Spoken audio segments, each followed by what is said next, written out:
नमस्कार दोस्तों, आज हम इतिहास के उन अंधेरे पन्नों को पलटेंगे जहां इंसानियत की सारी हदें पार कर दी गई थी। हम जानेंगे उन सबसे दर्दनाक और क्रूर सजाओं के बारे में जिन्हें सुनकर ही रूह कांप जाती है। ये सजाएं सिर्फ सजा नहीं थीं, बल्कि उस समय के समाज की सोच और क्रूरता का आईना थीं। आज हम समझेंगे कि इन अमानवीय सजाओं के पीछे की मानसिकता क्या थी। तो चलिए शुरू करते हैं और जानते हैं इतिहास के उन काले पन्नों को जिन्हें जानना जरूरी है। दिल थामकर बैठिए, यह सफर आपको झकझोर देगा। इतिहास के पन्नों में दर्ज क्रूरता की एक ऐसी दास्तान जो रोंगटे खड़े कर देती है। पहली सजा है स्काफिज्म। इसे दीबोट्स भी कहते हैं क्योंकि इसमें नावों का इस्तेमाल होता था। यह नाम ही अपने आप में भयावह है। प्राचीन फारस में दी जाने वाली यह सजा सोचकर भी शरीर कांप उठता है। यह सजा इतनी भयानक थी कि कल्पना भी डरावनी है। इसे सुनकर ही किसी भी इंसान की रूह कांप जाए। अपराधी को दो खोखली नावों के बीच नग्न बंद कर दिया जाता था। एक ऐसी कैद जहां से बचने का कोई रास्ता नहीं था। सिर्फ सिर, हाथ और पैर बाहर रहते थे, मानो वो असहाय होकर अपनी मौत का इंतजार कर रहा हो। उसके शरीर पर दूध और शहद लगाया जाता था। यह मीठा लेप मौत का बुलावा था। मक्खियां और कीड़े उसकी ओर आकर्षित होते। एक भयानक भोज की शुरुआत होती। उसके घावों में अंडे देते, मानो वो कीड़े उस इंसान के शरीर को अपना घर बना रहे हों, और धीरे धीरे उसे जिंदा खाते थे। यह एक धीमी और दर्दनाक मौत थी। दस्त और गंदगी से नाव के अंदर और भी कीड़े इकट्ठा हो जाते। उस व्यक्ति की पीड़ा की कल्पना करना भी मुश्किल है। यह यातना कई दिनों तक चलती थी। दिन और रात उस व्यक्ति के लिए नरक बन जाते थे। अपराधी भूख, प्यास और संक्रमण से तड़प तड़प कर मरता था। उसकी चीखें सुनने वाला कोई नहीं होता था। यह सजा सार्वजनिक रूप से दी जाती थी, एक तमाशा जो लोगों को डराने के लिए था, ताकि लोग डरें और अपराध करने से पहले सोचें। भय का ऐसा माहौल बनाया जाता था कि लोग अपराध करने से पहले ही डर जाएं। यह मौत को लंबा खींचने का सबसे अमानवीय तरीका था।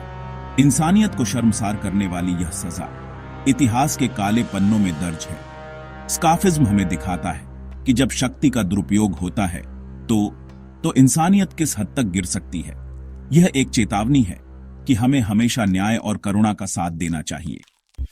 अगली सजा जो इतिहास के पन्नों में दर्ज है वो है ब्रेजन बुल। यह एक ऐसी यातना थी जो क्रूरता की पराकाष्ठा को दर्शाती है, यानी पीतल का बैल। यह नाम सुनकर ही रोंगटे खड़े हो जाते हैं।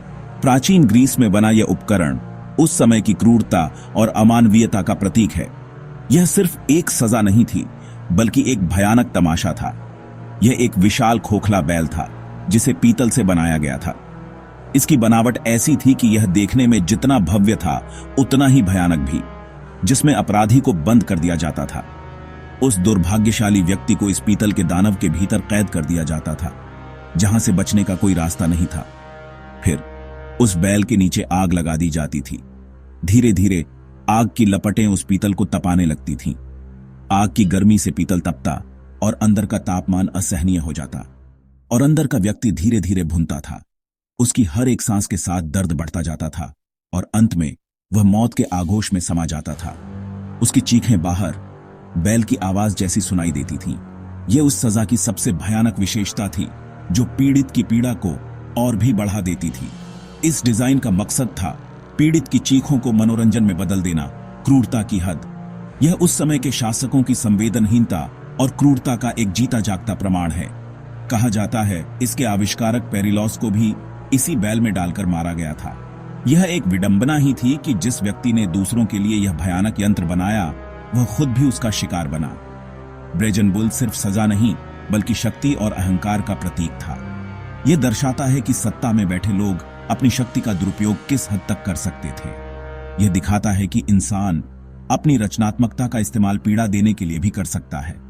यह मानव स्वभाव के उस अंधेरे पहलू को उजागर करता है जो हमें सोचने पर मजबूर कर देता है। यह सजा शारीरिक और मानसिक दोनों स्तरों पर आतंक पैदा करती थी। यह न केवल शरीर को जलाती थी, बल्कि आत्मा को भी झकझोर देती थी, जहां इंसानियत की आखिरी चीख भी खो जाती थी। ब्रेजन बुल इतिहास के सबसे क्रूर और अमानवीय आविष्कारों में से एक है, जो हमें यह याद दिलाता है कि हमें अपनी मानवता को कभी नहीं खोना चाहिए। अगली सजा है ड्राइंग एंड क्वार्टरिंग, एक ऐसी प्रक्रिया जो इतिहास के पन्नों में दर्ज सबसे क्रूर और भयानक सजाओं में से एक है। यह मध्ययुगीन इंग्लैंड में राजद्रोह जैसे गंभीर अपराधों के लिए दी जाती थी। राजद्रोह यानी राजा या राज्य के खिलाफ षड्यंत्र करना उस समय सबसे बड़ा अपराध माना जाता था और इसकी सजा भी उतनी ही भयानक होती थी। यह सजा सिर्फ मौत नहीं थी, यह सार्वजनिक अपमान, अकल्पनीय यातना और एक चेतावनी का प्रतीक थी। इसका उद्देश्य न केवल अपराधी को दंडित करना था, बल्कि दूसरों को भी ऐसे अपराध करने से रोकना था। अपराधी को अक्सर नग्न या कम कपड़ों में घोड़ों से बांधकर घसीटते हुए फांसी के स्थान तक ले जाया जाता था, एक लंबी और दर्दनाक यात्रा जो खुद में ही एक यातना थी। पत्थरों और धूल से घसीटने के कारण उसका शरीर बुरी तरह घायल हो जाता था, उसकी त्वचा छिल जाती थी और हड्डियां तक टूट सकती थी। यह दृश्य देखने वालों के दिलों में डर पैदा करने के लिए काफी था। वहां उस सार्वजनिक स्थान पर उसे फांसी पर लटकाया जाता, लेकिन यह फांसी उसे मारने के लिए नहीं होती थी, उसे बस बेहोशी की कगार तक लाया जाता था ताकि वह आगे होने वाली भयानक यातना को महसूस कर सके। फिर जिंदा रहते हुए उसके पेट को चीरकर उसके अंग बाहर निकाले जाते, एक ऐसा कृत्य जो अकल्पनीय दर्द और पीड़ा का कारण बनता। निकाले गए अंगों को दर्शकों के सामने आग में फेंक दिया जाता, जो इस भयानक दृश्य को देख रहे होते थे। अंत में मरने के बाद उसके शरीर के 4 टुकड़े कर दिए जाते, एक अंतिम अपमान जो उसकी पहचान को पूरी तरह से मिटा देता। इन टुकड़ों को देश भर में अलग अलग सार्वजनिक स्थानों पर लटका दिया जाता था ताकि वे राजद्रोह के खिलाफ एक चेतावनी के रूप में काम करें। यह सजा न केवल अपराधी के भौतिक अस्तित्व को मिटा देने की कोशिश थी, बल्कि उसकी आत्मा को भी शांति से वंचित करने का एक प्रयास था ताकि उसे मृत्यु के बाद भी मुक्ति न मिले। अब बात करते हैं इम्पेलमेंट की, एक ऐसी सजा जिसमें अपराधी को नुकीले खंभे पर बैठा दिया जाता था, जो धीरे धीरे शरीर के आर पार निकलता था। खंभे को इतना भोंता रखा जाता था कि मौत तुरंत न हो, बल्कि पीड़ा घंटों या दिनों तक चले। अपराधी पूरी तरह होश में रहता, हर पल दर्द महसूस करता और धीरे धीरे मरता था। व्लाद द इम्पेलर, जिसे ड्रैकुला भी कहते हैं, ने इस सजा का बड़े पैमाने पर इस्तेमाल किया था। सूली पर चढ़े लोगों को सार्वजनिक रूप से छोड़ दिया जाता था ताकि बाकी लोग डरें। यह सजा न सिर्फ शारीरिक बल्कि गहरा मनोवैज्ञानिक आतंक भी पैदा करती थी, इंसान को उसकी गरिमा से वंचित कर देती थी। अंतिम और सबसे भयावह सजा है लिंगची, डेथ बाय 1000 कट्स। यह चीन में दी जाती थी और अपराधी को धीरे धीरे हजारों कट लगाकर मारा जाता था। अपराधी को बांधकर जल्लाद उसके शरीर से छोटे छोटे टुकड़े काटता था ताकि वह लंबे समय तक जीवित रहे।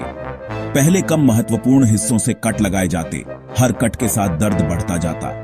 यह सजा सार्वजनिक अपमान, धीमी मौत और आत्मा को भी सजा देने का तरीका थी। अंत में जब अपराधी सहन नहीं कर पाता तो दिल या सिर पर आखिरी वार कर उसे मार दिया जाता था। लिंगची दिखाता है कि न्याय के नाम पर पीड़ा को भी कला बना दिया गया था। यह सजा शरीर, आत्मा और गरिमा सब कुछ नष्ट कर देती थी।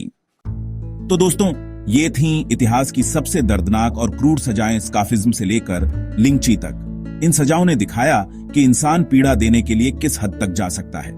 यह जानना जरूरी है ताकि हम समझ सकें कि आज के मानवाधिकार और न्याय कितने महत्वपूर्ण हैं। आपको इनमें से कौन सी सजा सबसे अमानवीय लगी? कमेंट में जरूर बताएं। अगर वीडियो पसंद आया हो तो लाइक और शेयर करें और ऐसे ही और वीडियो के लिए चैनल को सब्सक्राइब